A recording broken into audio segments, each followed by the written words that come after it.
menurut agama dan kepercayaan kita masing-masing. Doa dimulai.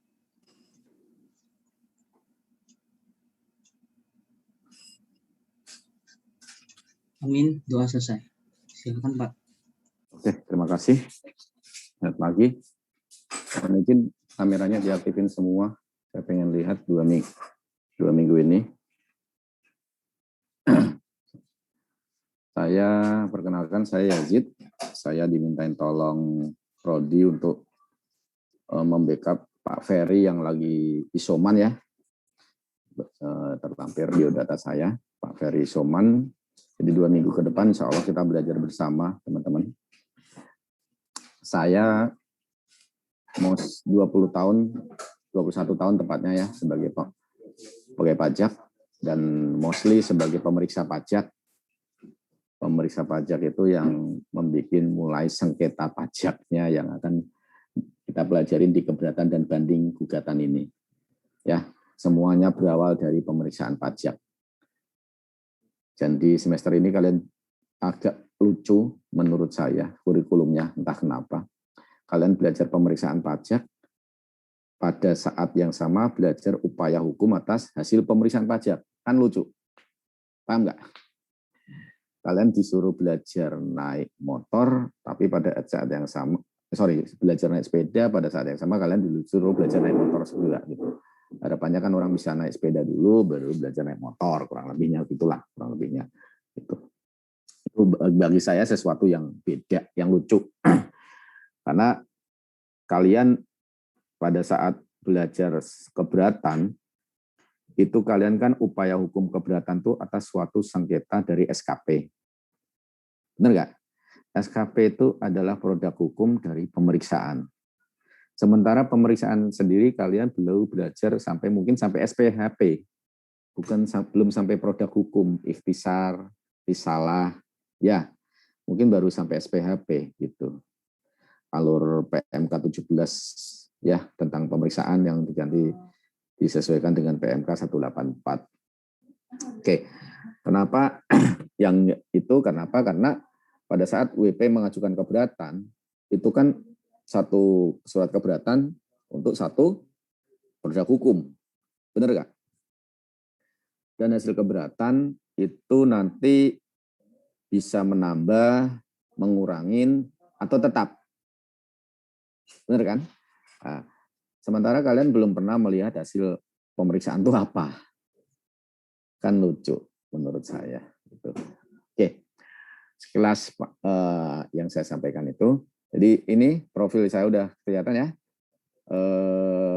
Saya di ujung pandang dari 99 sampai 2002, kemudian 2002 sampai 2004 juga di ujung pandang, hanya berubah menjadi kantor Makassar Selatan karena pecah jadi 2, Makassar Utara Selatan. 2004 sampai 2007 saya pindah ke Karikpa Jakarta 1. Karikpa mudah-mudahan udah minimal tahu itu kantor pemeriksa dan penyidikan pajak. Sudah almarhum itu kantor, 2007 ditutup, persis saya terakhir juga itu di pembubaran karena menjadi majia. Permintaan IMF tidak boleh ada penyidikan di kantor tersendiri, harus di bawah Kanwil langsung, sehingga penyidikan di bawah Kanwil. Ya benar, saya selain pemeriksa, saya juga penyidik.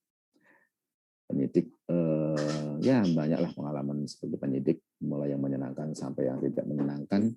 Yang paling tidak menyenangkan ada yang saya sidik tersangkanya bunuh diri ada, tersangkanya masuk penjara dan meninggal di penjara adalah banyak. Dan gara-gara saya menaikkan penyidikan ada pegawai pajak yang dipecat juga ada kan gitu.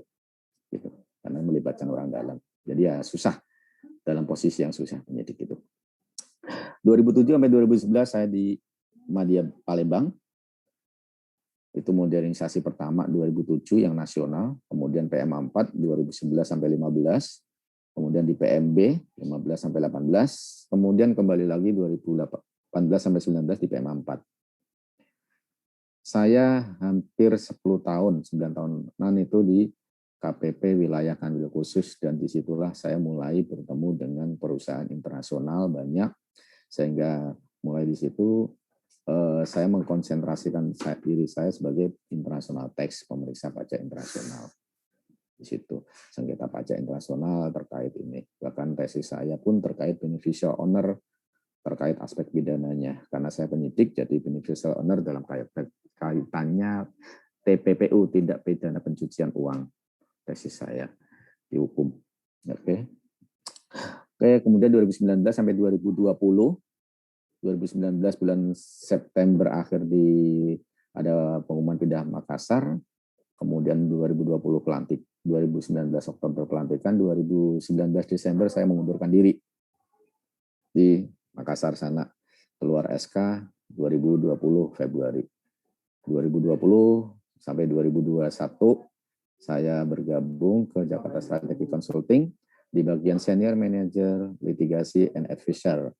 Jadi lebih banyak bersengketa di pemeriksaan, keberatan, dan banding. Dulunya saya seakan-akan sebagai jaksa dan penuntut, dan hakim juga kan, pemeriksa kan yang menetapkan. Dan sekarang di akhirnya saya sebagai pengacara. Lucu kan? Oke, kemudian 2021 alhamdulillah sudah bisa mendirikan sendiri. Ada 3 orang bekerja dengan saya. Saya bergabung ke Texindo Prime Consulting sebagai tax partner karena di sana adalah firma kayak kantor biro hukum gitu ya. Gitu. 3 anggota, 2 orang adalah kakak kelas kalian yang TO. Saya ambil kakak kelas kalian TO. Ada beberapa memang kami alhamdulillah yang tergabung dari mantan DJP yang sudah keluar masih membantu senior-senior atau angkatan kalian yang keluar karena kurang beruntung. Saya sebutnya kurang beruntung, ya. Kurang beruntung saya sebutnya gitu. Justru sengaja saya ambil karena apa? Karena saya bicara ke mereka bahwa prove them wrong. Buktikan mereka salah telah mengeluarkan Anda. Itu jadi motivasi mereka, sehingga mereka termotivasi pada waktu bekerja dengan saya, mereka menjadi maksimal kan. Ya enggak? Cara nyari pegawai gampang kok. Prove them wrong. 1 orang yang sudah jadi, sekarang saya angkat jadi tangan kanan saya, juga barisan sakit hati, karena pada waktu mau daftar di STAN, udah capek-capek ke PJMI, ikut bimbingan yang itu kan nginep-nginep di situ, ternyata nggak buka STAN pada waktu itu. Ya, saya kumpulkan orang barisan sakit hati, alhamdulillah menjadi tim yang tangguh. Kita gitu kerja kami di mana saja lah, kerja di warkop di mana aja oke, nggak ada masalah. Tapi kalau kantor kami Texindo Prime Consulting ada di Mega Plaza Kuningan, teman-teman, dekatnya kantor KPK. Alhamdulillah kita ada kantor tetap di sana dan bukan paper company, bukan hanya sekedar virtual office, benar-benar kantor gitu. Oke, itu sekilas saya. 99 sampai 2020 mostly saya sebagai pemeriksa. Ibaratnya kalau main catur, saya taunya main catur tidak putih, hanya menyerang saja. Sekarang saya sebagai kuasa hukum, beracara pengadilan, bahkan saya punya izin advokat, makanya saya juga kuliah hukum. Karena untuk ke peninjauan kembali itu harus advokat, dan kedepannya pengadilan pajak harus advokat, dan yang dari kantor pajak pun yang boleh mewakili harus mempunyai izin lulus UPA, ujian profesi advokat.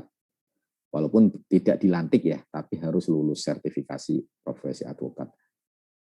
Itu membuktikan bahwa pajak jangan pernah berpikir Anda hanya mau melanjutkan di accounting ya.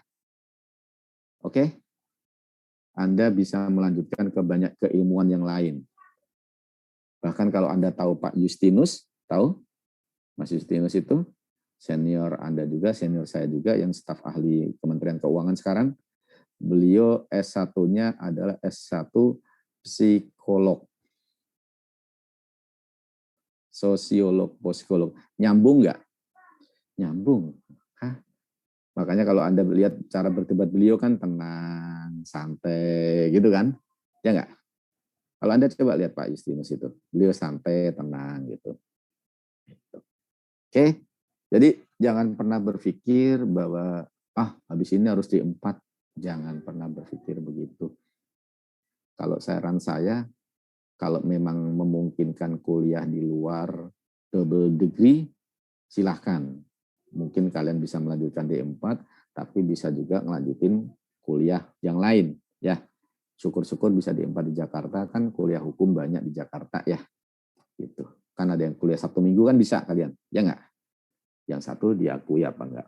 Kenapa? Who knows something wrong, something happen, kalian enggak nyaman di DJP, kalian pengen keluar misalkan, kalian sudah punya backup yang lain. Ya. Gitu. Oke, itu saja sekelumit dari saya. Pengalaman saya sebagai pemeriksa dan pengalaman saya sebagai kuasa hukum dan pengalaman saya sebagai konsultan pajak yang kalau ditanya Pak bagaimana pengalamannya, orang dulu pernah di dalam tiba-tiba keluar ya lucu aja gitu. Saya melihat lucu gitu aja gitu. Oke, terima kasih perkenalan dari saya.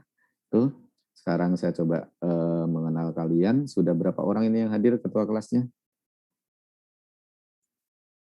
Sudah semua, Pak. Sudah semua, alhamdulillah. Oke, kalau memang sudah semua, materinya. Jadi sekilas saja ya, sekilas saja. Hari ini kita akan belajar tentang pemeriksaan acara di pengadilan dan pembuktian. Ruhnya banding, ruhnya gugatan adalah pada saat pembuktian. Ya, burden of proof. Siapa yang mendalilkan, dia yang harus membuktikan. Pemeriksa pajak mendalilkan WP salah. WP kurang tepat. WP kurang lapor, kurang setor. Dia harus mendalilkan. Ya. WP hanya bisa menjawab, kamu kurang setor, ini ada bukti setor saya. Justru kantor pajak yang harus mendalilkan kurang setor alasannya apa dan kenapa kurang setor. Kurang bayar alasannya apa dan kenapa kurang bayar. Nanti kami hanya mengkontra saja. Lebih enak menunggu untuk melakukan serangan balik daripada menyerang tapi kita nggak tahu. Gitu. Kalau kata timnas Belanda kan pertahanan yang baik adalah menyerang ya. Tapi kalau menyerang tapi kita nggak tahu cara bertahan, ya repot juga Anda. Di situ. Itu sekilas saya. Kemudian satu lagi yang saya sampaikan bahwa wajib pajak bisa mengajukan keberatan ke Kanwil kan, ya nggak? Mengajukan ke KPP, cuma nanti akan ditindaklanjutin di Kanwil. Benar ya? Dan bisa mengajukan atas semua jenis ketetapan pajak. Benar? Semua jenis. SKPKB, SKPN, maupun SKPLB, bahkan SKP-KPT mungkin. Sekarang coba saya tanya kalian, pemahaman kalian, memungkinkan tidak? Apakah kira-kira mungkin nggak wajib pajak keluar ketetapan SKPLB, dia ngajuin keberatan? Monggo. Saya minta tolong absen 30 ya, terakhir ya. Siapa absen 30? Saya belum hafal nih. Saya Pak Zaim Rafiki. Moga Mas Zaim. Menurut saya bisa aja Pak. Misalnya lebih bayarnya itu kurang dari yang diharapkan wajib pajak gitu. Oke. Saya pernah lihat itu di putusan pengadilan ada Pak. Pernah baca. Oke, bisa ya. Terus kemudian monggo absen 29. Ada nggak kira-kira wajib pajak yang sudah keluar ketetapan SKPLB, jadi dia minta restitusi nih. Kemudian keluar juga restitusinya, tapi dia tetap keberatan. Kira-kira ada nggak? Nomor 29 siapa nih? Mbak Sofia Indah. Iya Pak. Monggo. Ada Pak, kalau misalnya restitusinya kurang banyak yang sesuai dengan dia mau. Oke. Opsi 28, Mbak Sofi, Sofi Windy itu Mbak atau Mas ini? Sorry, saya Mbak ya. Sofi Windy.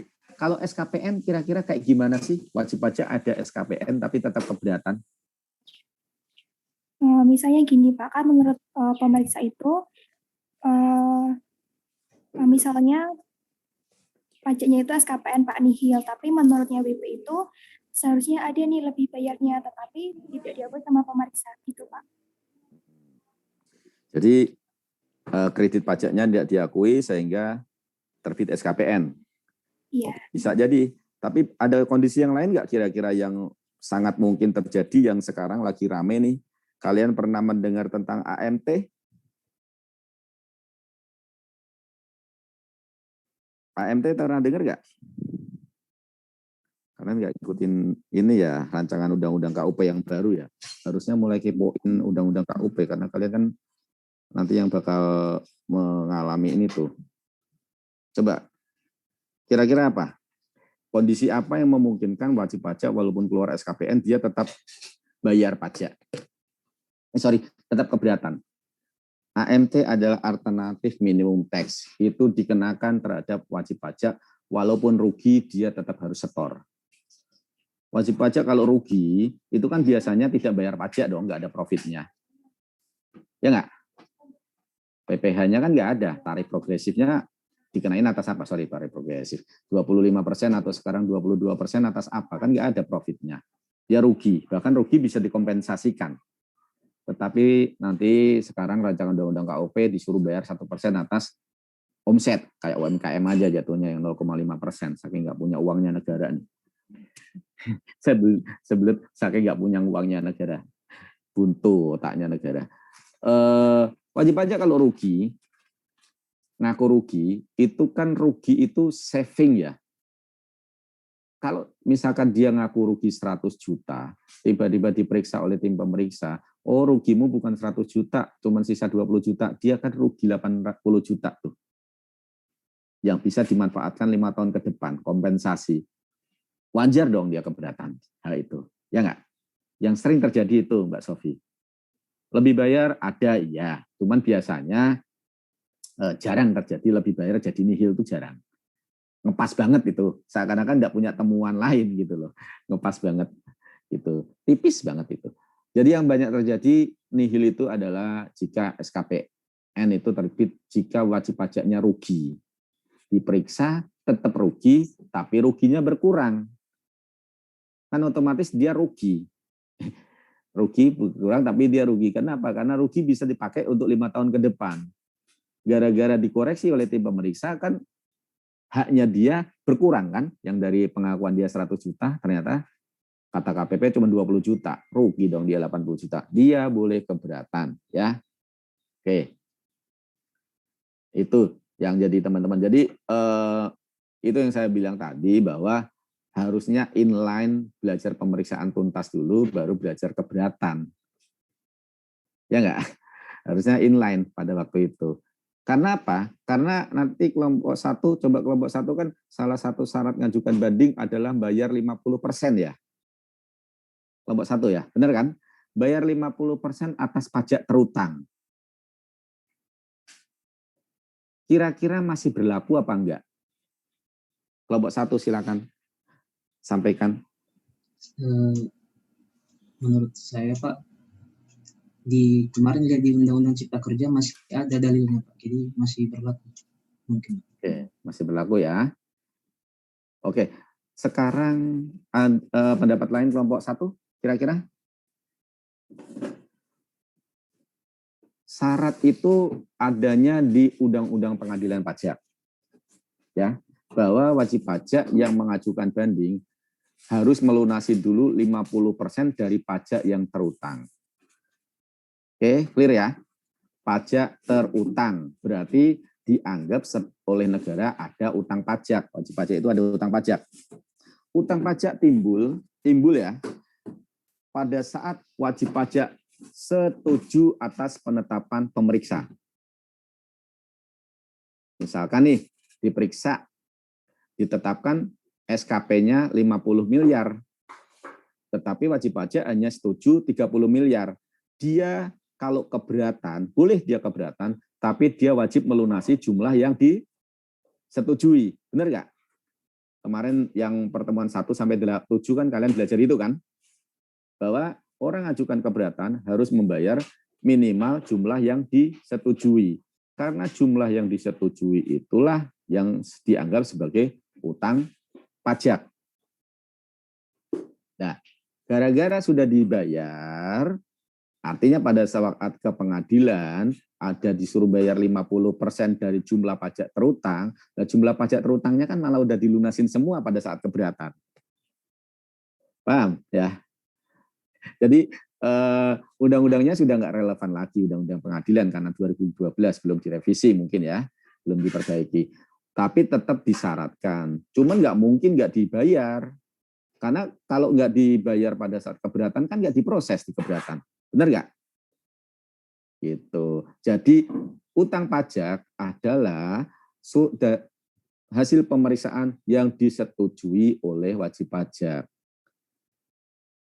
Pada saat dia keberatan, dia harus bayar sejumlah yang disetujui.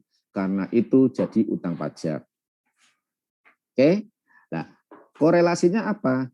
Kalau misalkan ditetapkan 50, dia setuju 30, yang 20 kan nggak setuju tuh. Nah, dia ngajuin keberatan atas yang 20, tapi dia harus melunasin 30-nya dulu. Pada saat 3 bulan sebelum ngajuin keberatan. Benar nggak? Oke, kebetulan saya juga ngajar upaya hukum pajak juga di kelas 601.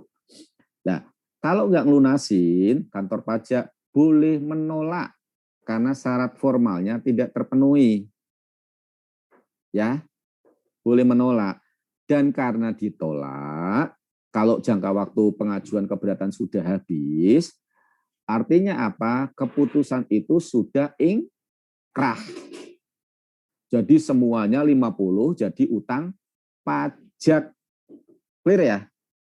Sehingga kalau akhirnya dia melakukan upaya hukum berikutnya ke pengadilan pajak, kan dia nggak bisa banding. Dia hanya bisa, kalau keberatannya, kalau udah keberatan, lanjutnya banding. Kalau nggak bisa keberatan, lanjutannya apa? Cuman pembatalan atau penghapusan sanksi. Nanti itu. Kalau WP ditolak keberatannya, WP itu nggak bisa mengacu ke pengadilan pajak. WP hanya bisa melakukan tindakan hukum adalah pembatalan atau penghapusan sanksinya. Karena pokoknya dianggap sudah ingkrah. Ya, ingkrah. Maka dari itu, gara-gara ada WP yang tidak tahu aturan itu, ditetapkan oleh pemeriksa, surat ketetapannya dikirim oleh pemeriksa, WP-nya terima tapi tidak tahu hukum, 3 bulan tidak ngajuin keberatan, ingkrah, jurusita turun tangan. Jurusita turun tangan karena sudah jadi utang pajak. Ada yang KTTA-nya penagihan? Penagihan pajak dengan surat paksa itu menjadi penagihan aktif. Makanya sempat kalian mendengar ada salah satu senior kalian jurusita di daerah Medan sana yang ditusuk sama wajib pajak, pernah dengar? Ya enggak? Ya itu teman-teman, karena wajib pajak tidak tahu, oh ini sudah jadi utang pajak yo. Nah jurusitanya tahunya nagih. Itulah kenapa sebetulnya kalau mau belajar pemeriksaan, Anda harus khatam dulu penagihan. Biar kalian tidak netapin pajak sewenang-wenang. Wajib pajak harus disampaikan hak dan kewajibannya. Kalau di pemeriksaan kan gitu kan, disampaikan hak dan kewajiban kan? Gitu. Sehingga ibaratnya kalau kalian nonton film-film polisi, FBI apa-apa ditangkap itu kan dibacakan hak dan kewajiban kan?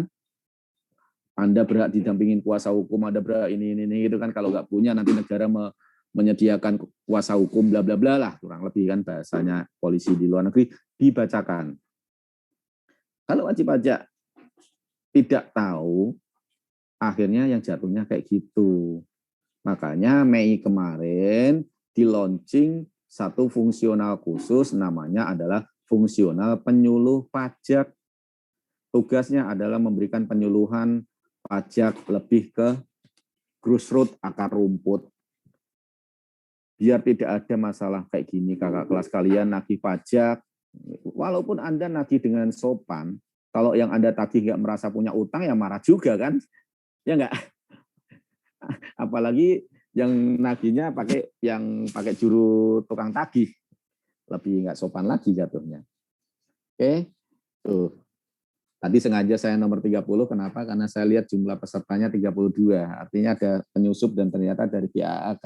Ya. Begitu saya panggil nomor 30 langsung dia menghindar. Pergi dia dari ruangan ini.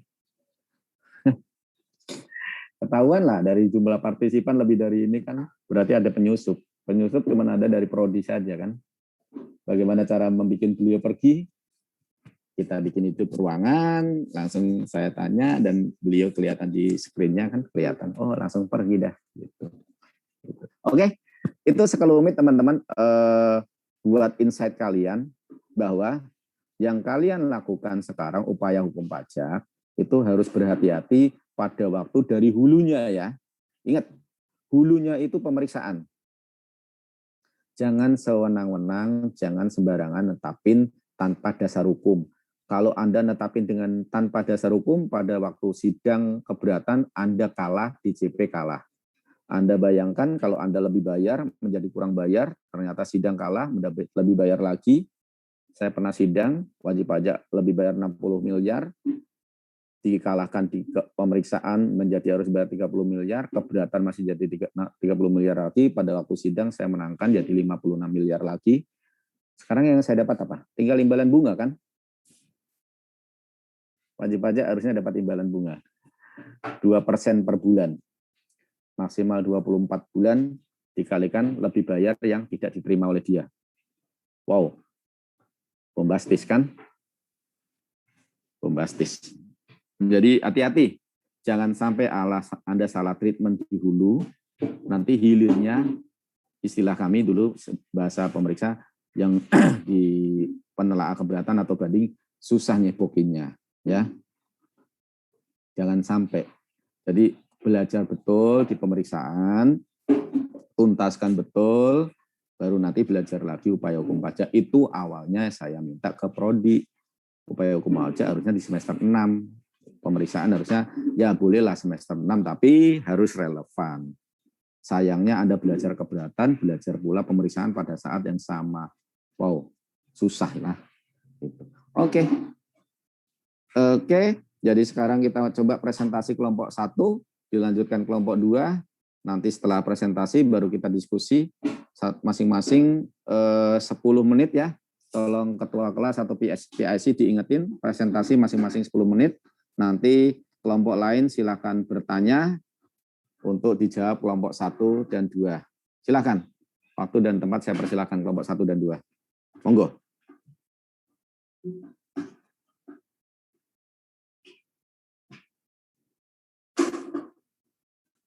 Sudah bisa multiple ya, teman-teman?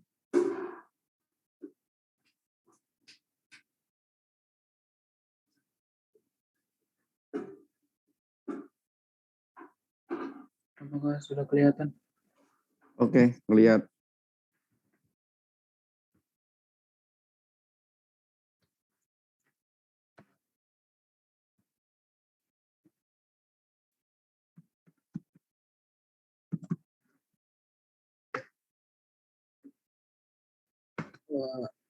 Baik.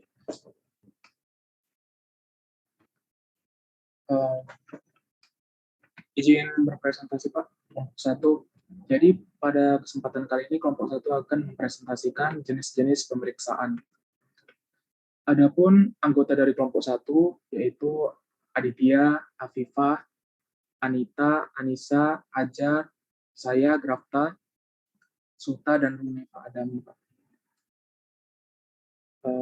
Untuk jenis-jenis pemeriksaan ini kita ambil dasar hukumnya dari UU nomor 14 tahun 2022. Untuk jenis pemeriksaan itu terbagi menjadi 2, yaitu pemeriksaan acara biasa dan acara cepat. Untuk pemeriksaan acara biasa itu dilakukan oleh majelis, dan untuk acara cepat dilakukan oleh majelis atau hakim tunggal. Dan pada saat ini kita akan membahas pemeriksaan dengan acara biasa. Baik, akan saya lanjutkan. Yang pertama ada syarat formal pengajuan banding. Yang pertama, diajukan dengan surat banding dalam bahasa Indonesia kepada pengadilan pajak. Terdapat pada pasal 35 ayat 1 Undang-Undang Pengadilan Pajak. Yang kedua, harus diajukan dalam jangka waktu 3 bulan sejak tanggal diterima keputusan yang akan dibanding. Kemudian yang ketiga, terhadap satu keputusan diajukan satu surat banding. Jadi jika terdapat lebih dari satu, maka surat bandingnya juga menyesuaikan dengan keputusan yang akan dibanding. Kemudian yang keempat adalah pada surat banding itu nanti ada lampiran untuk menjelaskan alasan mengapa wajib pajak hendak membanding putusan pajak. Jadi harus disertai dengan alasan yang jelas dan harus dicantumkan tanggal terima surat keputusan yang akan dibanding. Next. Kemudian yang kelima, dilampirkan salinan keputusan yang dibanding. Pada surat banding itu nanti dia banyak lampirannya. Nah, untuk lebih detailnya apa-apa saja dokumen yang dilampirkan pada surat banding itu ada di SE nomor 8 PP tahun 2017 tentang kelengkapan administrasi banding dan gugatan. Kemudian yang keenam, seperti yang dibilang Pak Yazid tadi, dapat diajukan apabila jumlah pajak yang terutang sudah dibayar sebesar 50%. Dan yang terakhir, banding itu dapat diajukan oleh wajib pajak, ahli warisnya, jika badan oleh seorang pengurus atau kuasa hukumnya. Selanjutnya yaitu persyaratan dari gugatan. Yang pertama seperti syarat dari banding tadi diajukan secara tertulis dalam bahasa Indonesia. Lalu untuk satu pelaksanaan penagihan atau satu keputusan itu diajukan satu surat gugatan, lalu harus disertai dengan alasan-alasan yang jelas. Kemudian terkait jangka waktunya, jangka waktu untuk mengajukan gugatan atas pelaksanaan penagihan itu 14 hari sejak tanggal pelaksanaan penagihan. Lalu jangka waktu terhadap keputusan selain pelaksanaan penagihan itu 30 hari sejak tanggal diterima keputusan. Kemudian ada perpanjangan waktu 14 hari apabila ada keadaan yang di luar kuasa penggugat. Selanjutnya, siapa saja yang bisa menggugat itu diatur dalam pasal 41 Undang-Undang Pengadilan Pajak, yaitu yang pertama penggugat itu sendiri, ahli waris, seorang pengurus atau kuasa hukumnya. Kemudian apabila selama proses gugatan itu penggugat meninggal dunia bisa digantikan oleh ahli waris atau kuasa hukum dari ahli waris, dan pengampunya apabila penggugat tersebut pailit. Lalu apabila selama proses gugatan itu penggugat melakukan peleburan, pemecahan, dan penggabungan dan lain-lain, maka bisa dilanjutkan oleh pihak yang menerima pertanggungjawaban. Untuk jangka waktu putusan dengan acara biasa, putusan pada ayat 1 bisa kita lihat putusan pemeriksaan dengan acara biasa atas banding diambil dalam jangka waktu 12 bulan sejak surat banding diterima. Putusan pemeriksaan dengan acara biasa atas gugatan diambil dalam jangka waktu 6 bulan sejak surat gugatan diterima. Dalam hal khusus, jangka waktu sebagaimana yang dimaksud dalam ayat 1 itu dapat diperpanjang paling lama 3 bulan. Dan dalam hal khusus juga, jangka waktu sebagaimana yang dimaksud dari ayat 2 diperpanjang paling lama 3 bulan.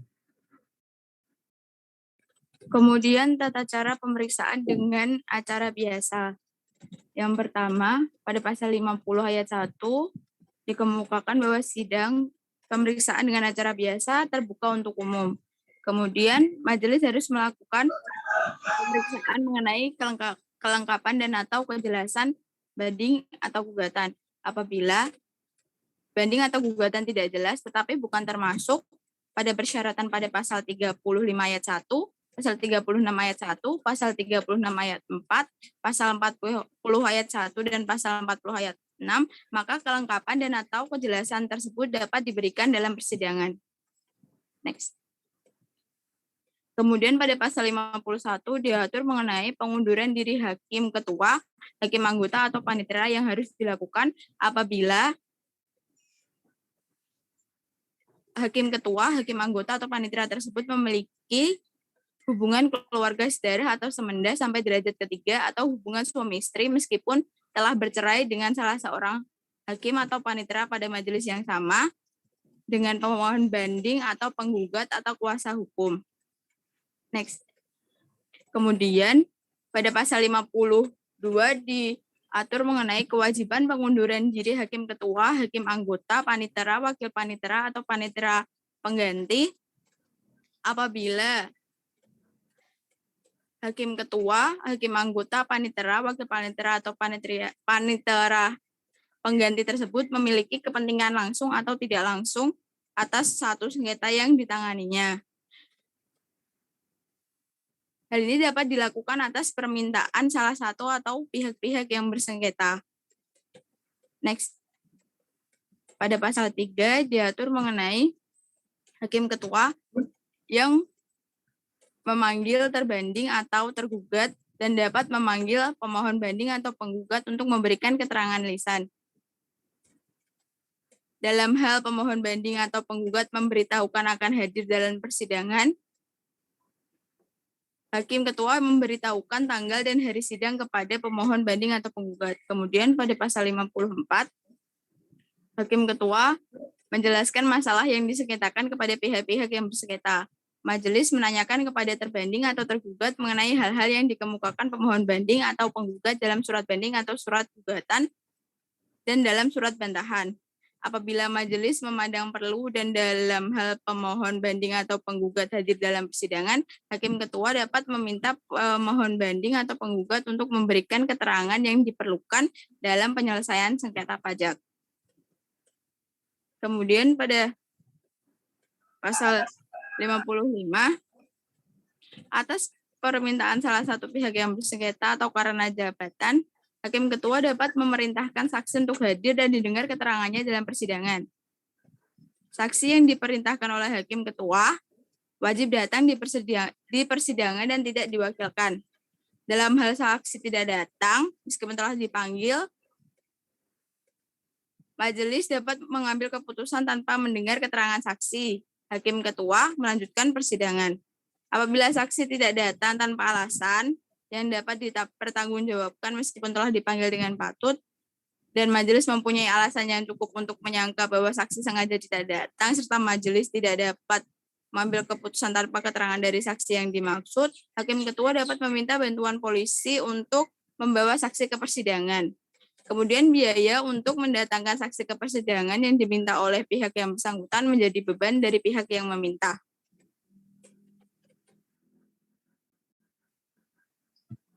Kemudian pasal 56, jadi saksi dipanggil ke persidangan seorang demi seorang menurut urutan yang dipandang sebaik-baiknya oleh hakim ketua.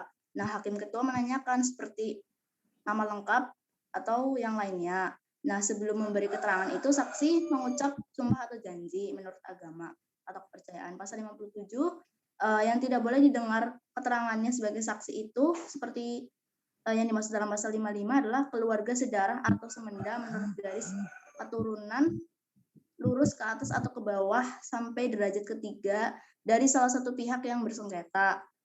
Kemudian istri atau suami dari pemohon banding atau penggugat meskipun sudah bercerai. Anak yang belum berusia 17 tahun atau orang sakit ingatan. Kemudian apabila dipandang perlu, hakim ketua dapat meminta pihak sebagaimana dimaksud dalam ayat 1. Itu dalam ayat 1 huruf ABC, itu keterangan ini diperlukan untuk menambah pengetahuan dan keyakinan hakim yang bersangkutan. Next. Nah, pihak sebagaimana dimaksud dalam pasal 57 ayat 2 itu dapat menolak. Sudah 10 menit belum ya? Wah. Sudah ya, Mbak Dinda. Oke, mohon maaf, dilanjutkan tim berikutnya aja ya, nggak apa-apa. Silakan tim berikutnya, nanti kita lanjutkan lagi. Silakan tim berikutnya. Assalamualaikum, kami dari kelompok 2 akan mempresentasikan tentang pembuktian.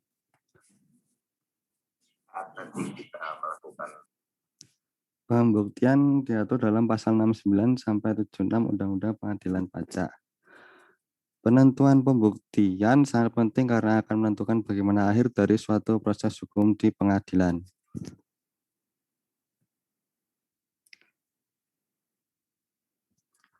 Apa yang dimaksud dari beban pembuktian? Pembuktian itu adalah siapa yang mendalil suatu hak, kepadanya dibebankan wajib bukti untuk membuktikan hak yang didalilkannya. Siapa yang mengajukan bantahan, kepadanya dibebankan pembuktian untuk membuktikan bantahan tersebut. Beban pembuktian ditentukan oleh hakim. Penilaian pembuktian akan dilakukan oleh hakim menjadi salah satu dasar pengambilan putusan pengadilan pajak.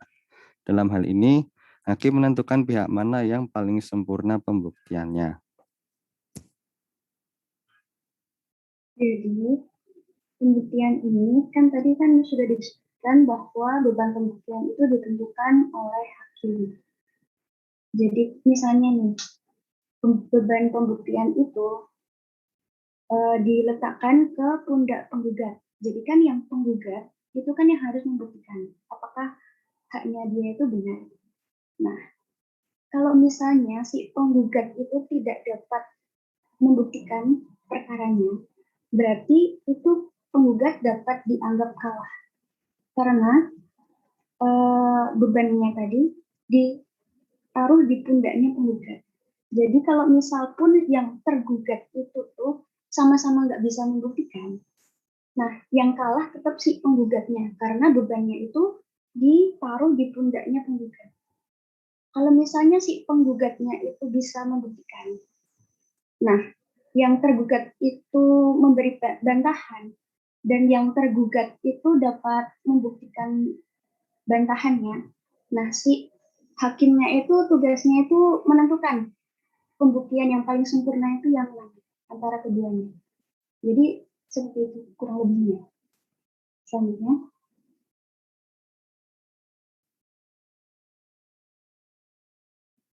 Pasal 69 Undang-Undang Pengadilan Pajak itu mengatur tentang alat bukti yang dapat digunakan oleh yang tergugat dan yang penggugatnya. Yang pertama ada surat atau tulisan, yang kedua adalah keterangan ahli, yang ketiga keterangan para saksi, yang keempat ada pengakuan para pihak, dan yang terakhir adalah pengetahuan hakim yang nanti akan dijelaskan oleh presentator selanjutnya.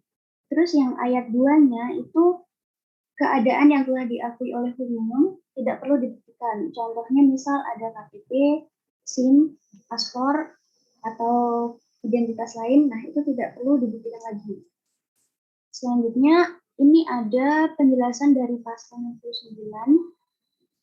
Sebentar, slide sebelumnya, nah, pengadilan pajak itu menganut prinsip pembuktian bebas. Maksudnya gimana sih pembuktian bebas itu akan dijelaskan ke slide berikutnya. Tapi walaupun prinsip yang digunakan itu pembuktian bebas, majelis atau hakim tunggal di pengadilan pajak itu tuh sedapat mungkin mengusahakan penggunaan buktinya tuh yang surat atau tulisan, baru menggunakan alat bukti yang lain. Selanjutnya. Nah, di sini kami temukan ada 4 teori pembuktian. Yang pertama adalah objektif murni, yang kedua adalah subjektif murni, yang ketiga adalah teori pembuktian bebas yang digunakan oleh pengadilan pajak, dan yang terakhir adalah teori negatif menurut undang-undang. Yang pertama, teori objektif murni. Di teori ini, itu hakim sangat terikat pada bukti serta pembuktian yang ditentukan oleh undang-undang. Jadi itu buktinya itu diatur oleh undang-undang dan si hakim itu terikat pada itu tanpa adanya unsur keyakinan hakim dalam memutus perkara. Kalau yang subjektif murni itu bisa dikatakan kebalikannya objektif. Kalau yang subjektif itu didasarkan hanya pada keyakinan hakim seutuhnya. Jadi itu kebalikannya si objektif. Terus lalu Profesor Andi Amzah itu menilai kalau teori subjektif murni itu memberi kebebasan yang sangat tinggi, yang sangat besar kepada hakim. Jadi hakimnya tuh bisa dikatakan lebih sulit diawasi gitu. Yang ketiga adalah teori bebas. Kalau yang teori bebas ini, hakim dapat menentukan keyakinannya secara bebas tanpa dibatasi oleh undang-undang. Jadi alat buktinya itu tuh nggak dibatasi oleh undang-undang aja, bisa di luar aturan di perundang-undangan gitu. Tapi harus ada pertanggungjawabannya. Bagaimana si hakim itu memperoleh keyakinan dan hakim itu harus dapat menguraikan alasannya yang jadi dasar penentuan keputusannya berdasarkan pengetahuan dan logikanya si hakimnya. Tapi di pengadilan pajak, di situ yang mengedepankan alat bukti berupa surat atau tulisan. Terus yang keempat ada teori negatif menurut undang-undang. Nah, di sini tuh sebenarnya ada persamaan dan perbedaannya dari teori bebas. Kalau yang persamaannya itu hakim harus bisa menyebutkan alasan dasar yang menjadi keyakinannya dalam pembuktian dan bisa dipertanggungjawabkan. Nah, perbedaannya kalau yang bebas itu tuh alat buktinya itu boleh di luar undang-undang, tapi kalau yang negatif menurut undang-undang itu tuh alat buktinya itu harus sesuai dengan apa yang diatur dengan undang-undang. Jadi kurang lebih seperti itu. Selanjutnya, nah, dikit lagi. Teori pembuktian itu sangat penting juga. Nggak cuma pembebanannya, tapi teorinya pembuktian itu juga penting karena akan menentukan aturan formal dalam penentuan keputusan yang diambil oleh hakim. Selanjutnya, bukti tulisan akan dijelaskan oleh presentator selanjutnya. Bukti tulisan terdiri dari akta autentik, akta di bawah tangan, surat keputusan, dan surat-surat lain. Untuk akta autentik ini adalah surat yang dibuat oleh atau di hadapan seorang pejabat umum yang menurut peraturan perundang-undangan berwenang membuat surat itu dengan maksud untuk dipergunakan sebagai alat bukti tentang peristiwa atau peristiwa hukum yang tercantum di dalamnya. Kemudian ada akta di bawah tangan, yaitu surat yang dibuat dan ditandatangani oleh pihak-pihak yang bersangkutan dengan maksud untuk dipergunakan sebagai alat bukti tentang peristiwa atau peristiwa hukum yang tercantum di dalamnya. Yang ketiga ada surat keputusan, yaitu surat ketetapan yang diterbitkan oleh pejabat yang berwenang. Terakhir ada surat-surat lain, yaitu surat atau tulisan yang tidak termasuk dalam A, B, dan C yang ada kaitannya dengan banding atau gugatan. Kekuatan pembuktian akta. Untuk akta autentik atau resmi ini, kekuatan pembuktian akta menurut pasal 1870 KUH Perdata memberikan pembuktian yang sempurna dan mengikat tentang kebenaran yang terdapat dalam akta bagi para pihak yang bersangkutan. Yang kedua, akta di bawah tangan, yaitu suatu tulisan di bawah tangan yang diakui kebenarannya oleh orang yang dihadapkan kepadanya atau secara hukum dianggap telah dibenarkan olehnya, menimbulkan bukti lengkap seperti suatu akta autentik bagi orang-orang yang menandatanganinya. Jika seseorang memungkiri tulisan atau tanda tangannya, ataupun jika para ahli warisnya atau orang yang mendapat hak daripadanya tidak mengakuinya, maka hakim harus memerintahkan supaya kebenaran tulisan atau tanda tangan tersebut diperiksa di muka pengadilan. Kemudian kekuatan pembuktian akta autentik. Yang pertama ada pembuktian lahiriah atau fisik, yang kedua ada pembuktian formal, dan yang ketiga ada pembuktian material. Selanjutnya akan dijelaskan oleh presenter. Selanjutnya. Baik, yang selanjutnya adalah keterangan ahli. Nah, menurut pasal 71 UU nomor 14 tahun 2002, keterangan ahli itu adalah pendapat orang yang diberikan di bawah sumpah dalam persidangan tentang hal yang ia ketahui menurut pengalaman dan pengetahuannya. Jadi pendapat menurut pengalaman selama ia bekerja di bidang yang ia tekuni dan pengetahuan yang ia dapatkan. Next. Nah, jadi keterangan ahli ini tuh bisa didatangkan di pengadilan atas permintaan kedua belah pihak atau salah satu pihak atau karena jabatannya. Nah, hakim ketua atau hakim tunggal ini dapat menunjuk seseorang atau beberapa orang ahli untuk datang di persidangan. Nah, seorang ahli ini harus memberikan keterangan baik tertulis maupun lisan. Next. Nah, jadi ini ada beberapa orang yang tidak boleh memberikan keterangan ahli. Yang pertama itu keluarga sedarah atau semenda menurut garis keturunan lurus ke atas atau ke bawah sampai derajat ketiga dari salah satu pihak yang bersengketa. Yang kedua, istri atau suami pemohon banding atau penggugat meskipun sudah bercerai. Yang ketiga adalah anak yang belum berusia 17 tahun. Dan yang terakhir adalah orang yang sakit ingatan. Next. Selanjutnya terkait keterangan saksi, ya ini sekilas dulu tentang siapa itu saksi ya. Jadi menurut pasal 1 ayat 26 dari KUHP, jadi saksi itu adalah seseorang yang memberikan keterangan di depan pengadilan gitu ya tentang apa yang ia dengar, ia lihat atau dialami sendiri. Next. Nah, ini untuk jenis-jenisnya. Jadi ini secara umum aja ya. Jadi kalau yang pertama itu yang dia memberatkan terdakwanya, lalu yang AD charge itu dia yang meringankan terdakwanya, lalu yang ketiga saksi ahli, yang keempat saksi fakta, yaitu orang yang dia melihat, mendengar dan mengetahui langsung perkaranya itu. Lalu kalau saksi mahkota itu terakhir yaitu adalah tersangka atau terdakwanya sendiri. Next. Nah, jadi keterangan saksi itu apa? Jadi keterangan saksi itu adalah kepastian yang diberikan kepada hakim di depan persidangan tentang peristiwa yang dipersengketakan, dan keterangan saksi di sini itu terkhusus untuk kejadian yang dia alami, dia lihat dan dia dengar sendiri. Karena kalau untuk yang ahli itu tadi udah dibahas yang tadi ya di keterangan ahli. Next.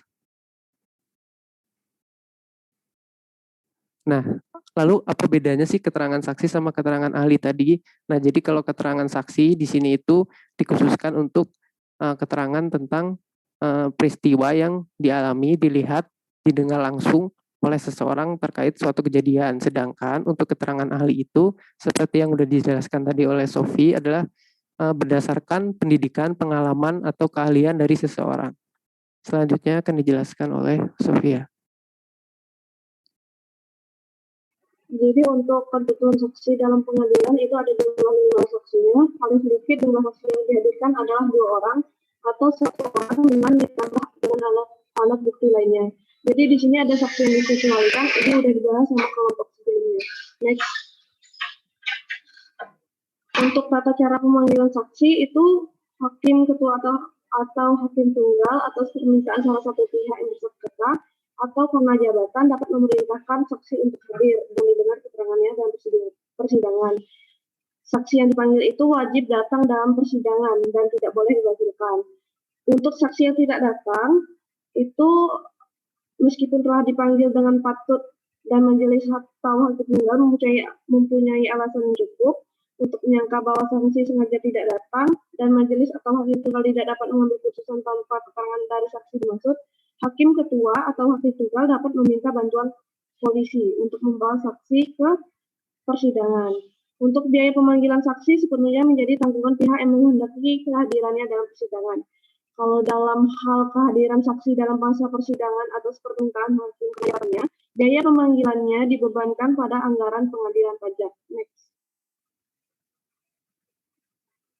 Tata saksi dalam sidang, jadi yang pertama itu saksi dipanggil. Ketua, sudah 10 menit belum presentasinya? Halo? Sudah, Pak. Oke, udah. Oke, kembali ke kelompok 1 yuk, sambil kita belajar. Kelompok 1, saya kupas satu-satu ya teman-teman tentang pemeriksaan di pengadilan. Mohon maaf kalau rumah saya sedikit berisik, karena anak saya 4. Hari ini di rumah semua, ada istri juga semuanya. Dan lagi bising lah, biasa. Oke. Kelompok 1 mohon presentasinya silakan. Sambil kita bertanya ke kelompok yang bersangkutan dan nanti semua anggota kelompok lain bisa membantu jawab. Dan sebelumnya kita berdoa mudah-mudahan Pak Ferry isomannya segera selesai ya teman-teman ya. Biar beliau bisa segera mengajar kita. Beliau orang hebat. Saya bilang adik kelas yang hebat beliau.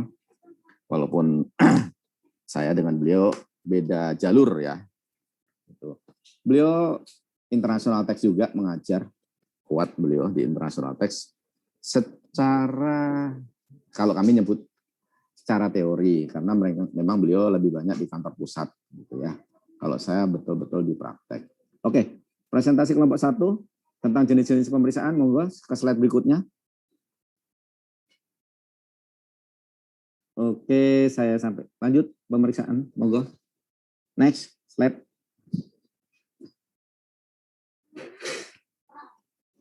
Halo, kelompok 1.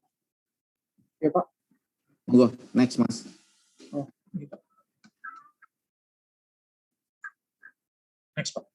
Next.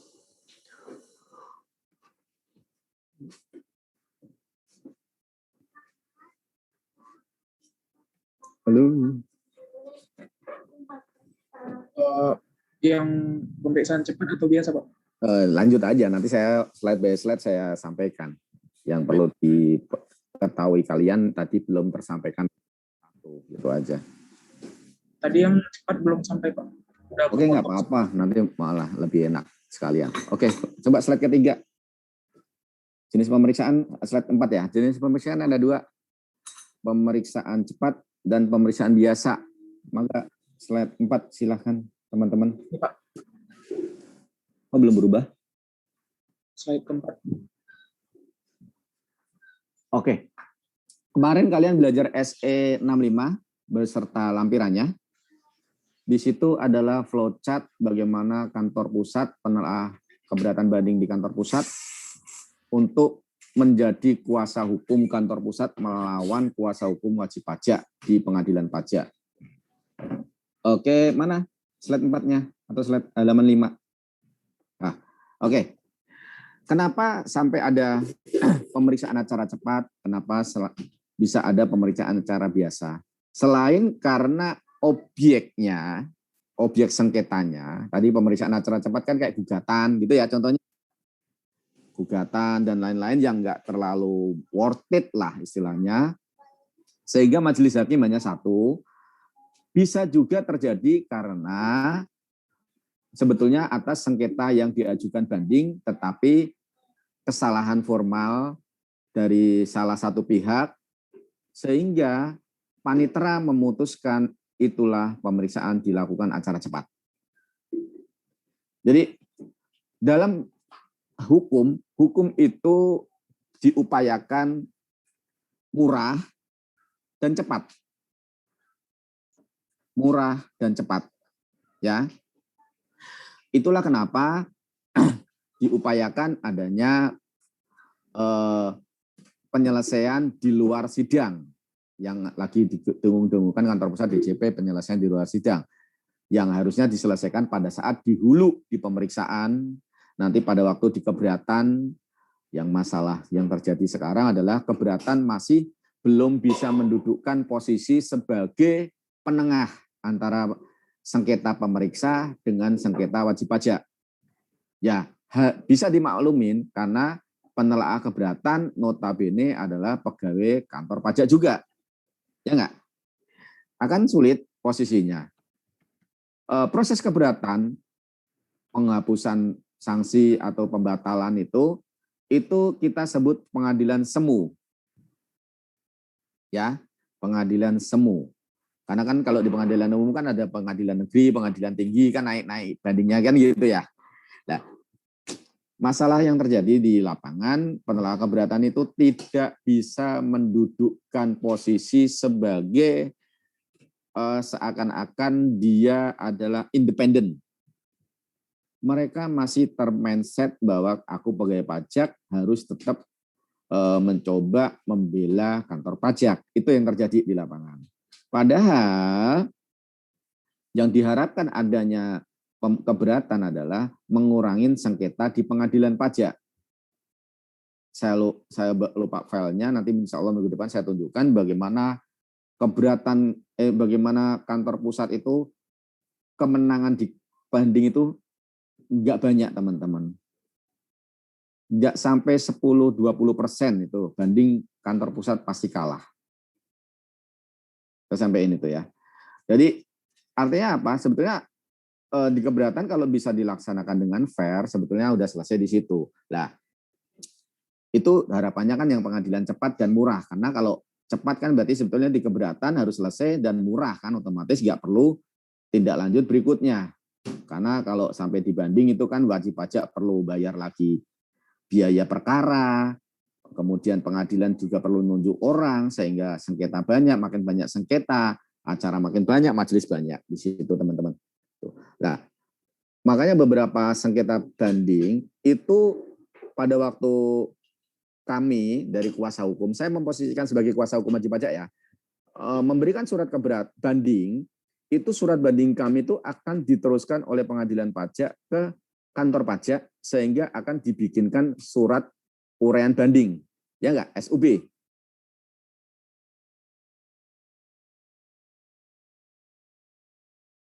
Itu tanggapan dari kantor pajak akan dikirim ke pengadilan pajak. Setelah itu pengadilan pajak akan kirim ke kami. Nah, bolak-balik begitu terjadi. Nah, di tengah-tengah itulah adanya fungsi hakim berjalan dan panitera berjalan, sehingga panitera dan hakim melihat, oh ini formalnya sudah kalah nih dari kantor pajak. Oh ini formalnya udah kalah nih dari wajib pajak, sehingga diputuskan ini pengadilan cepat aja. Gitu ya, teman-teman ya. Selain yang gugatan ya, kalau gugatan udah pasti pengadilan cepat. Itulah kenapa ada pengadilan pemeriksaan acara cepat. Walaupun dia sebetulnya masalahnya materi, ternyata formalnya udah kalah. Contoh, misalkan wajib pajak mengajukan banding atas satu jenis pajak, kan harusnya satu surat banding untuk satu jenis pajak dan satu masa pajak. Dia ngajuin banding satu untuk 12 ketetapan. Itu kan nggak boleh. Ya nggak? Itu nggak boleh. Dan otomatis akan kalah formal. Nah, akhirnya ditolak oleh majelis dan akhirnya pemeriksaan acara cepat. Itu teman-teman, kurang lebih kenapa sih contohnya itu. Nah, pemeriksaan acara biasa berarti aspek formalnya sudah terpenuhi. Nah, aspek formalnya sudah terpenuhi sehingga akan masuk ke substansi materi. Nah, sekarang ada 4 syarat pengajuan banding. Ya, ada dalam bahasa Indonesia, jangka waktu 3 bulan sejak surat keputusan keberatan diterima, kemudian 1 surat banding untuk 1 keputusan keberatan, sertai alasan. Sekarang bagaimana terjadi, ada berikutnya itu salinan-salinan itu hanya tambahan saja. Nanti saya kembali ke nomor 6, kembali ke 4 dulu, Mbak. Sorry. Nah, sekarang ada masalah adalah kalian mendengar nggak akhir-akhir ini banyak ekspat, pengusaha dari Jepang, Vietnam pada pulang, ya nggak? Kalian mendengar kan? Gara-gara COVID ini, Pak Elisan dengar nggak kemarin berita-berita itu, Pak Elisan? Mas Elisan dengar nggak? Halo? Absen 12 dengar nggak Mas Elisan? Baca-baca dikit sih Pak. Nah, kalau saya Mas kayak gitu harus ngikutin. Kenapa? Dan Anda pun dari kantor pajak harus ngikutin juga. Karena di situ Anda akan bisa mencari cara untuk membatalkan surat permohonan dia atau menolak formal dia. Ambil contoh, Anda bisa menemukan tanda tangannya bisa tanda tangan cap basah mungkin. Ya enggak? Karena ini udah pulang kampung nih, direkturnya. Aku nemuin dokumen bahwa direkturnya ini, terus yang tanda tangan ini siapa? Kan gitu. Gitu. Jadi semua apa yang terjadi itu jangan lepas dari pantauan Anda. Kalau Anda sebagai pemeriksa pajak ya, Anda wajib kepo kalau Anda sebagai orang wajib. Tapi dari kami juga sama. Kami juga walaupun itu pengusahanya itu balik, kami juga udah mencari antisipasi. Makanya coba dilihat di pasal-pasal ini berikutnya, coba monggo. Yes. Dilampirkan surat keputusan, ada nggak di situ ditulis bahwa harus ditandatanganin dengan tanda tangan langsung? Coba. Kan cuma diajukan kan, tidak ada kan, ya nggak? Nah, ada itu teman-teman. Tapi pernah ada kejadian ditolak sama majelis sehingga pemeriksaan acara cepat seakan-akan klien kami kalah. Oh, syarat formalnya nggak terpenuhi, sehingga langsung kami putusan peninjauan kembali. Jadi ini coba nanti kalian cari riset segala macam. Coba saya izin share sedikit. Nanti kalian bisa baca, monggo. Gantian saya share, monggo Mas. Saya coba share file saya. Wait. Bahwa Yang saya sampaikan itu tidak main-main bahwa stempel itu, tanda tangan itu ada. Nih, sengketa keabsahan tanda tangan stempel. Kan ada tanda tangan yang stempel ya teman-teman ya, kadang ya. Kan kalau direktur kan jarang ada di lokasi tanda tangan stempel itu. Jadi ini sampai kalau kalian lihat putusan peninjauan kembali. Berarti apa? Dibanding kami kalah. Kantor pajak dimenangkan bahwa tanda tangannya stempel nggak boleh. Dan memang di sini dibilang bahwa wajib pajak menyatakan telah membayar pada tingkat banding, majelis hakim memutuskan tidak dapat menerima permohonan banding yang dilakukan wajib pajak sehingga mengabulkan permohonan PK yang di ini. Kronologinya wajib pajak ngajuin banding, tetapi tidak dapat ditemukan formal karena apa? Karena terkait tanda tangan ini. Majelis hakim tidak membenarkan penggunaan tanda tangan stempel karena ada di undang-undang. Pembuktian bebas kan. Ini mereka mendapat dari kantor pajak. Nah, atas permohonan banding tersebut memutuskan perkara ini tidak dapat diteruskan sehingga wajib pajak dikalahkan di pengadilan pajak. Kuasa hukum nggak mau kalah. Kuasa hukum naik ke MA, peninjauan kembali. Putusan MA ternyata memenangkan wajib pajak. Mahkamah Agung menyatakan putusan pengadilan pajak tidak sesuai dengan ketentuan hukum yang berlaku. Nih, teman-teman, ya. Jadi nanti kalau kalian suatu ketika ada soal, kalian ingat ini ada putusan MA yang bisa mengesahkan tanda tangan walaupun cap basah ya. Apalagi ada kondisi force majeure kayak gini. Siapa tahu nanti salah satu materi ujiannya kayak gini. Sah nggak tanda tangannya, tanda tangan cap basah kan gitu. Di pengadilan pajak kalah tuh. Gitu. Kalau di kelas saya bikin beracara, yang satu seakan-akan kuasa wajib pajak, yang satu seakan-akan dari kantor pajak. Saling berargumen, tuh nggak boleh alasan ini, yang satu boleh alasan ini. Gitu. Oke. Jadi makanya seperti saya bilang, sering-seringlah kalian mencari informasi di luar terkait hal itu. Ya, jangan berhenti di materi yang kalian pelajarin saat ini. Oke, coba kembali ke materi lagi. Yang tadi kelompok 1. Jadi ingat ya, hati-hati kalau walaupun tanda tangannya cap basah, insya Allah nggak ada masalah sepanjang kuasa hukum bisa membetulkan, menyatakan bahwa atas izin, karena orang dikasih suruh tanda tangan pasti kan ada izinnya. Oke. Kemudian kalau sampai beracara biasa, hakimnya ada 3, 1 hakim ketua, 2 hakim anggota. Itu sidang, teman-teman, sidang itu selalu dimulai setelah 6 bulan rata-rata. Sidang tatap muka ya, dalam artian sidang yang ada majelisnya.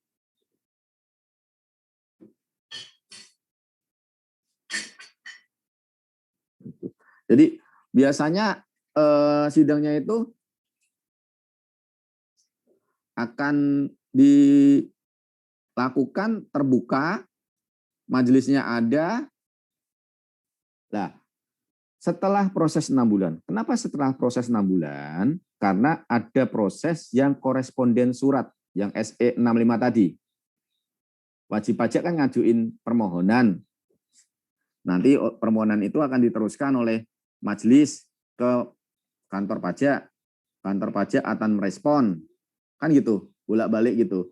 Nah itu butuh waktu, akhirnya kantor majelis juga akan memutuskan ini dilanjut yang mana nih gitu. Nah akhirnya karena sudah bolak-balik berkali-kali dan akhirnya sidangnya terbuka. Saya sih berharap nantinya kalau sudah pandemi berakhir kalian masih ada kesempatan jalan-jalan ke majelis pengadilan pajak, apalagi yang kalau tinggalnya di Jakarta, coba jalan-jalan ke pengadilan pajak, walaupun mungkin kalian nggak ada kesempatan masuk ruang sidang karena sekarang dibatasin. Ruang sidang dari pemohon banding kami cuma berdua, biasanya saya dengan direktur misalkan, anggota saya nggak bisa masuk, begitu juga dengan dari kantor pajak juga 2 orang, dibatasin. Kalau dulu bebas, di belakang itu banyak mahasiswa kampus-kampus lain teman-teman. Mereka melihat suasana sidang, pakai jaket alma mater mereka, habis itu mereka diskusi itu. Nah, oke. Terus kembali ke tadi, yang bayar 50% tadi. Nah, coba yang wajib bayar 50% tadi mana Mbak, yang acara cepat? Syarat pengajuan banding. Presentasi nomor 7, coba halaman 7. Ini Pak, apakah sudah terlihat? Belum bergeser ya? Oke. Ini yang tadi yang saya sampaikan bahwa pengadilan pajak tidak bisa mengubah pasal 36 ayat 6 itu, ayat 4 itu, sorry. Kenapa? Karena belum ada perubahan. Hanya sekarang otomatis itu gugur dengan sendirinya. Karena pada waktu ngajuin keberatan, utang pajak kan harus dibayar ya. Yang tadi saya sampaikan. Ya. Jadi otomatis terpenuhi, teman-teman. Itu harus otomatis terpenuhi. Ya, otomatis terpenuhi. Oke, lanjut. Jadi kalau ada soal apakah pajak harus bayar 50%? Ya, wajib, tetapi sudah dilakukan pembayaran utang pajak pada saat keberatan. Saya punya mahasiswa dari UI di 3 pajak, karya tulis akhirnya tentang hal itu. Mereka rata-rata kualitatif, teman-teman. Mereka rata-rata kualitatif. Lain dengan kita di sini kampus TAN yang masih banyak kuantitatif. Monggo, lanjut. Ada Pak. Udah habis nih? Enggak Pak, lanjutannya. Silakan. Oke, udah ini lanjut terus. Oke, tentang pemeriksaan saya rasa saya udah selesai sampaikan bahwa nanti itu teman-teman pada saat sidang dimulai, sidang itu 3 minggu sekali. Sidang 3 minggu sekali. Ingat ya, 3 minggu sekali. Dan wajib pajak memang kadang ngajukan permohonan banding. Misalkan saya ngajuin banding PPN nih. PPN itu kan 12 bulan. Saya ngajuin berarti 12 surat. Itu bisa jadi beda majelis. Beda majelis. Mungkin majelis 5, yang satu majelis 7. Kalau memang nanti kebetulan alhamdulillah diatur satu majelis, itu enak. Kita langsung sidang, sekali sidang seakan-akan untuk 12 permohonan. Karena kan sebetulnya rata-rata PPN itu satu kesatuan gitu. Itu rata-rata teman-teman. Karena take time sekali sidang itu. 3 minggu sekali kita sidang, capek bolak-balik ke pengadilan pajak tuh. Dan sidang itu kalau kalian mau tahu ya, sidang itu dimulai dari jam 9 pagi sampai jam 3 sore. Break jam 12 sampai jam 1. Nah, jam 3 sore itu sidang terakhir, biasanya selesai jam 4. Dan biasanya urut absen. Misalkan saya punya PT ABC, saya harus pagi-pagi datang tuh. Karena absennya A. Yang susah identifikasi juga PTM misalkan. Kita agak repot kan. Gitu. Kita harus melihat acara di pengadilan pajak, sering-sering lihat sekretariat pengadilan pajak dan memantau. Akhirnya kita rata-rata kalau mau sidang memang banyak. Kalau kalian ke pengadilan pajak itu, kalian akan melihat banyak orang bawa koper. Bawa koper untuk bawa alat bukti, barang bukti. Nah, oleh karena itu kita sekarang berpindah ke kelompok 2. Monggo kelompok 2 presentasikan. Ada yang sebelum kelompok 2 presentasi ada yang bertanya terkait pemeriksaan di banding? Silakan.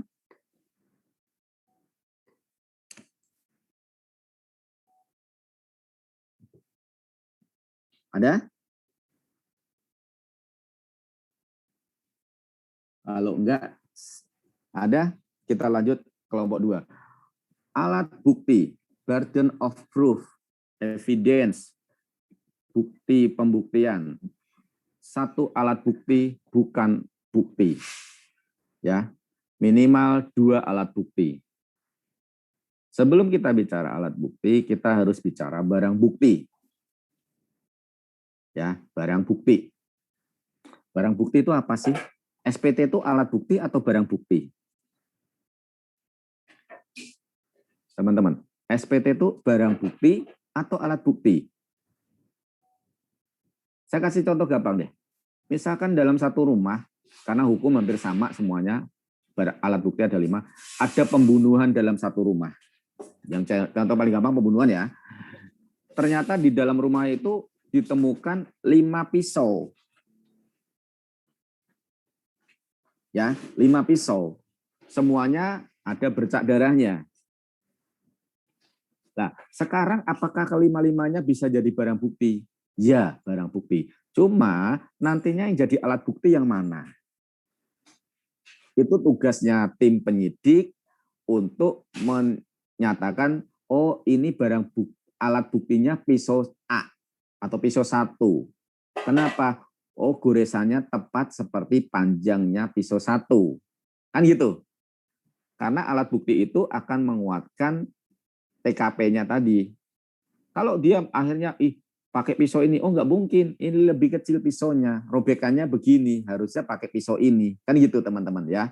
Semua yang ada itu barang bukti. Cuman barang bukti harus kita pilih salah satu untuk jadi alat bukti. Bisa 2 atau 3. Nah, SPT juga barang bukti. Bagaimana SPT bisa jadi alat bukti? SPT bisa jadi alat bukti jika dibunyikan. Dibunyikan itu biasanya